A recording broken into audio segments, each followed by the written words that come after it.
सत्ता बंदियाल ने लतीफ आफरीदी के कत्ल को बड़ा नुकसान करार दे दिया है। लतीफ आफरीदी बहुत बड़ी शख्सियत थे। चीफ जस्टिस उमर अता बंदियाल की जानिब से ये रिमार्क्स दिए गए हैं। क्या लतीफ आफरीदी का ताल्लुक कोहाट से था? चीफ जस्टिस का वकील से इस्तफसार। लतीफ आफरीदी का ताल्लुक फ्रंटियर रीजन से था। वकील इफ्तिखार गिलानी ने चीफ जस्टिस को बताया, जबकि लतीफ आफरीदी को बार रूम में कत्ल किया गया।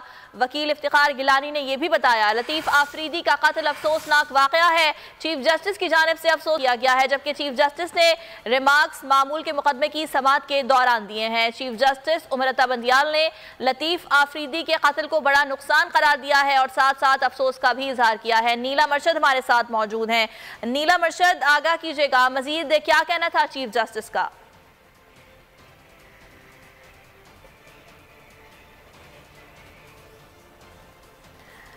आपको बता रहे हैं सीनियर कानूनदान लतीफ आफरीदी के कत्ल के बाद अब अफसोस का इजहार किया गया है चीफ जस्टिस उमर अता बंदियाल की जानिब से। नीलम, आगाह कीजिएगा, चीफ जस्टिस ने क्या रिमार्क्स दिए इस सिलसिले में?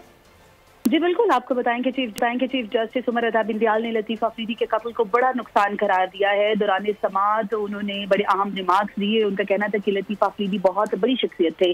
क्या लतीफ आफरीदी का ताल्लुक कोहाट से था? चीफ जस्टिस ने वकील इफ्तिखार गिलानी से ये इस्तफसार भी किया है।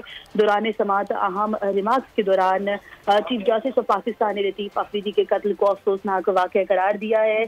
और ये भी आपको बताते चलें कि उनसे मुतालिक उनके अहम रिमार्क्स आए, जिसमें उनका ये कहना था कि लतीफ आफरीदी के कत्ल को बड़ा नुकसान करार दिया गया है। और ये भी कहा उन्होंने कि लतीफ आफरीदी बहुत बड़ी शख्सियत थे। इसके अलावा आपको बताएं कि दौरान समाअत उन्होंने जो केस चल रहा था उनके वकील इफ्तिखार गिलानी से इस्तफसार किया, पूछा कि क्या ताल्लुक उनका कोहाट से था और इस वाक़े को रंजीदा करार देते हुए एक बड़ा नुकसान करार दिया है चीफ जस्टिस ऑफ पाकिस्तान ने। तो चीफ जस्टिस ऑफ पाकिस्तान ने। ठीक है नीलम, बहुत शुक्रिया आपका। और इस वक्त आपको लिए चलेंगे